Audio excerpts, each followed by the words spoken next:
ఇందాక మన తమ్ముడు మోహన్ రావు గారు అన్నట్టుగా కాకపోతే తమ్ముడు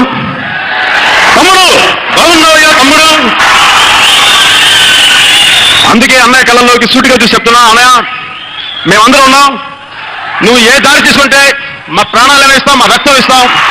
నువ్వు నిర్ణయించుకో ఏం చేస్తావో, మా ప్రాణాలే ఇచ్చేస్తావు నీ గురించి.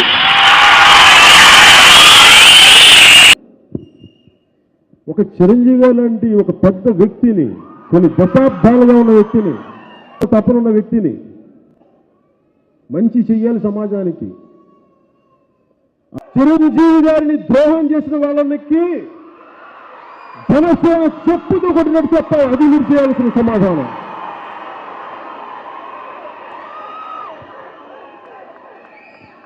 ఒక మంచి చెయ్యాలనుకున్న ఒక మెగాస్టార్లు కూడా చిన్న చిన్న చిన్న చిన్న కీటకాలు ఎలా తినేస్తాయో అలా చూశాను. వాళ్ళకి నా కోపం ఏంటంటే, మీరు చేసింది చిరంజీవి గారికి చేసిన ద్రోహం కంటే కూడా ఒక కొత్త మార్పుకి చేసిన ద్రోహం మిమ్మల్ని ఎప్పటికీ క్షమించాలి. మనకి క్లాసిక్ చెప్పుకోవాలంటే జయరాం రమేష్ గారి గురించి చెప్పుకోవాలంటే, కాంగ్రెస్ డివిజివ్ పాలిటిక్స్కి, కాంగ్రెస్ ఓట్ బ్యాంక్ పాలిటిక్స్కి, కాంగ్రెస్ ఆపర్చునిస్టిక్ పాలిటిక్స్కి నిలువెత్తు నిదర్శనం మిస్టర్ జయరాం రమేష్. దానికి కారణం కూడా చెప్తాను. నేను పంచడేలాల కోసమే మాట్లాడలే, వాస్తవాలను చెప్తున్నాను. ఆయన తెలంగాణ రాష్ట్రం విడగొట్టేసిన తర్వాత ఆయన ఏమంటారంటే, ఇక్కడికి వచ్చి నేను వ్యక్తిగతంగా రాష్ట్రం విడిపోవడానికి నేను వ్యతిరేకనండి, కానీ నేను ఇచ్చేశాను అని చెప్పి సీమాంధ్ర నాయకుల దగ్గర చెప్తారు.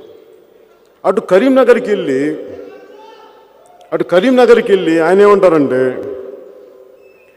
అబ్బే ఆయన చిరంజీవి గారు మేము యూటీ గురించి మాట్లాడితే నేను తలబొట్టు కూర్చున్నాను అంటాడు. అంటే మనకి మాకు అర్థమవుతా ఒకటి అంటే, ఆయన mister Jayaram Ramesh, my brother mister Chiranjeevi is your cabinet colleague, please respect him.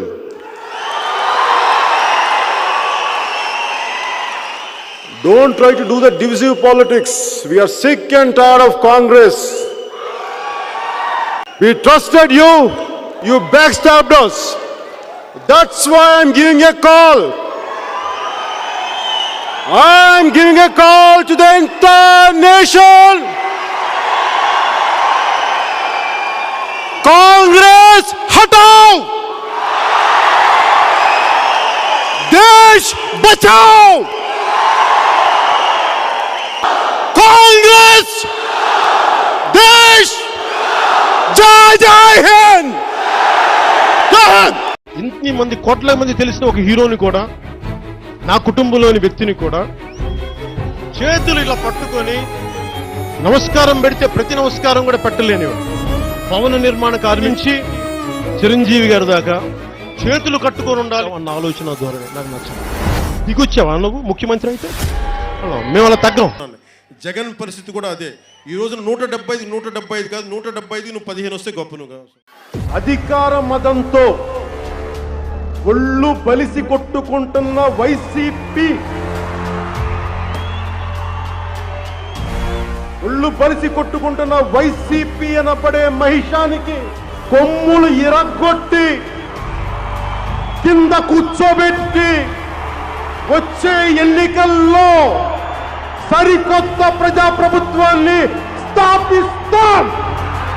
పగిలి ముక్కలవుతున్న భీకర దృశ్యం, అలలెగసిన తడి అలజడి ఆగ్రహ తేజమై రూపుదాల్చిన సత్యం, ఆగ్రహ పరాయణ దీక్షా పర్వం అహో ఆరంభం.